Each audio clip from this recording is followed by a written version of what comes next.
Yo, wagwan, people of the interwebs, it's that guy, Not Locks, Not Nation. And today we have a special Dread review happening, coming from the likelihoods of California, Mr. Cameron Talbot. And he is a professional, really good, I would say professional inline skater, and definitely has some really sick dreads. So definitely make sure you stay tuned and stay subscribed, because this is Not Nation.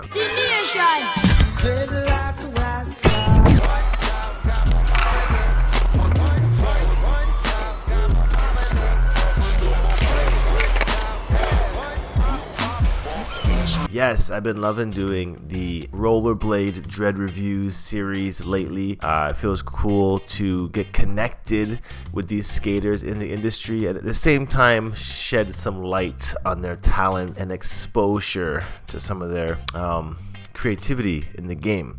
So today we are looking at Mr. Cameron Talbot, and he actually messaged me after watching the Shemi Simiyu Dread review that happened last week. And oddly enough, Cameron has been on my mind for a Dread review for a year or so now. I just hadn't gotten around to the chance of doing it. So it was fantastic to see that he actually messaged me regarding how much he liked Shemi's video. So I figured it was time to get Cameron's Dread review on the go. And hopping right into this video, Cameron Talbot. You can see here Mr. Cameron, and it says here, born April 26, 1986. Same age as me. 32, current location San Francisco, California. Skating since 1998. And looking at his locks, they're actually like pretty fire. A little bit about Cameron's dreads. He did actually message me with some information here, and he says that I'm gonna read it off phone, no DM. He says he's had dreads for almost 8 years now. A friend backcombed his hair for him, and then he just let them do the rest on their own. He's never added any wax or rubber bands or anything. He definitely wore a lot of beanies and even rocked Tams for a while to help with the friction. Palm rolling in the early stages while he was sitting around with nothing better to do. Felt like his hair shrank as far as length when they really knotted up, and that is relatively normal. You do lose some length. It took over a year, maybe even close to 2 years, before he noticed significant length change. And as far as maintenance, he makes sure they're not growing together to avoid stress on his scalp, so he's separating the congos. He lets them flow. He has lots of loose hair and little random dreads that have appeared over the years. He washes once or twice a week. I just let them hang dry and do their thing. I've cut them a little as well in recent years just to shorten them, take some weight off. Easier to maintain. He decided to dread his hair because it felt like it was a reflection of himself and how he viewed the world. Everything flows and has its own way of being sorted out. He's always tried to stay positive, have good intentions, and let things unfold as they should, good and the bad. I guess my hair is an identity, and he says he guesses his hair is his identity in a way. And he says, I'm sure that makes me sound very hippie-like, and that is actually words from Bob Marley himself. So it makes you sound very Ras-like, actually. And it's cool that you are embracing your identity through these locks. And then he just thanks me again for allowing him to be part of the He thanks me for allowing him to be part of the Not Nation. Much love and big up yourself.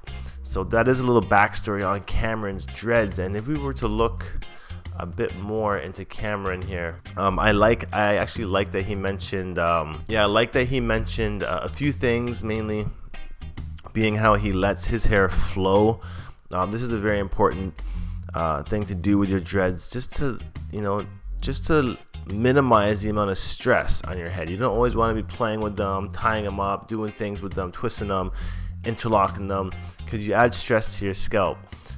So the only way that he wants his head to be not so stressed is by separating the congos. Now, congos do make for stronger dreads, but sometimes they can feel like they're pulling in certain areas, especially when they first start to Congo up. So it's personal preference if you want to keep them growing together or not.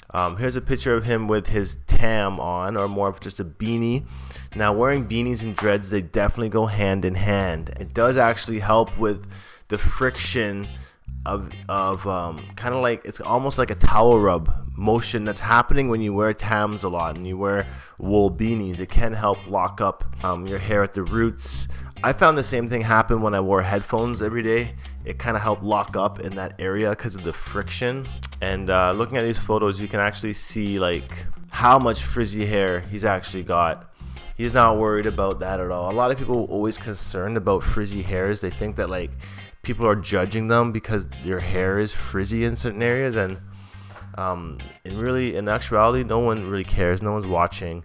It's all in your head. So embrace them while they're there, because it definitely helps make your dreads a bit more characterizable, if that's even a word. Just like Shemi rocking the bucket hats with the dreads, and this is probably my favorite look, is bucket hats with the dreads, especially really big bucket hats that will actually protect you from the sun when you're out in the heat. Missoula MT, I guess that's where he's originally from, Missoula, Montana. Oh shit. Alright, so he's from Montana originally, and this is the picture of him before the dreads, and as you can see, he was still rocking the beanies back then too. This picture pretty cool, showing how his hair is tied back. Has a little bit of a part in the middle here. This is a shot of his skate setup. Cool to see that he is riding flat in this picture.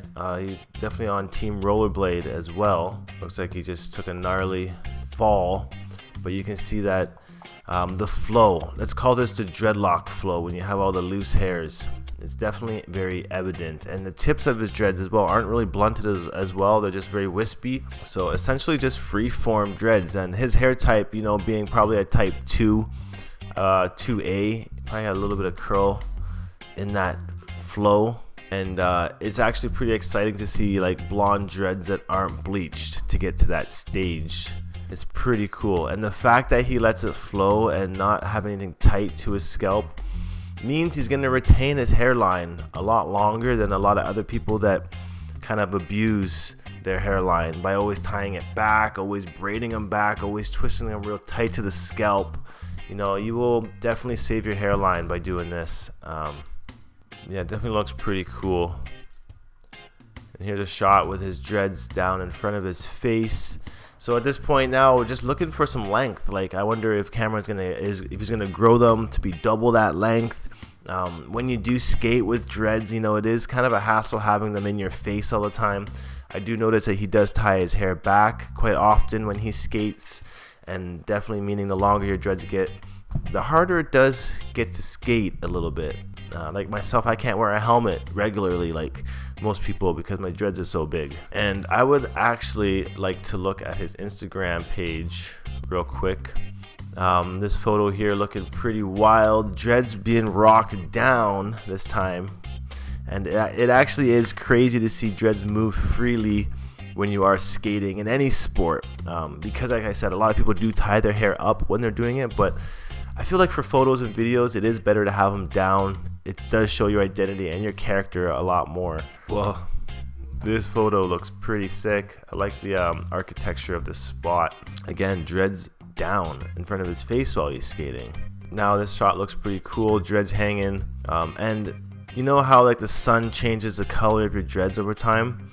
For Cameron here, the sun actually lightens his blonde to be almost like a Matrix Twins white. It's pretty crazy to see that. So yeah, he's actually definitely rocking his hair down most of the times when he is skating, and this actually is called the shoot the duck. That's a pretty crazy trick. Shot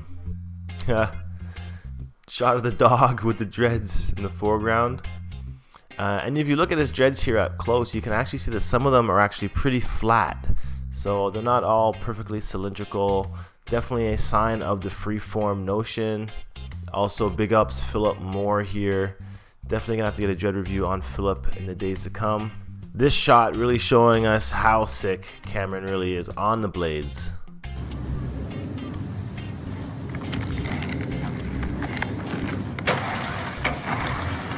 What?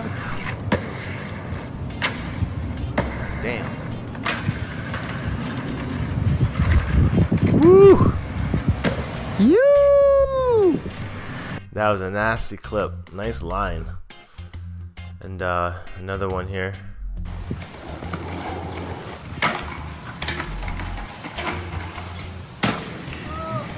Legendary skate spots too. Like, these are spots that I wish I could skate one day. And definitely would love to skate with Cameron here one day. Anyone that gets a Dread review on this channel, essentially what I would like to meet up with one day and meet in person. Like, this is why we do this Not Nation thing. Oh shit, that's a wicked picture. Dreads flowing, 2 dread heads, dreads flying. Yeah, it's actually really sick that he wears his hair out for a lot of these pictures. This photo looks pretty cool with his dreads flying away as well. Seems like there's a lot of volume happening here as well. So definitely stoked to see where his dreads go in the years. I'd really like to see him reach that 10-year mark as well. I mean, he's already basically at the 10-year mark, maybe like 1 or 2 more years to go. And I think that's a really big dreadlock goal for a lot of people to hit, is 10 years. Personally, I've never even hit that myself on a single set of locks. I've had 2 sets of locks well over 10 years, but if I have 1 set of dread at 10 years is actually quite the big milestone to reach. So if you have hit that 10-year mark on your dreads, let me know in the comments down below, and big up yourself for getting there. But I'm gonna end this video here. Definitely had some fun reviewing Cameron's dreads. Smash that like button down below, and definitely stay subscribed, stay tuned. Happy and natty, and I'll see you guys in the next dreadlock update. Adios. Dreadlock,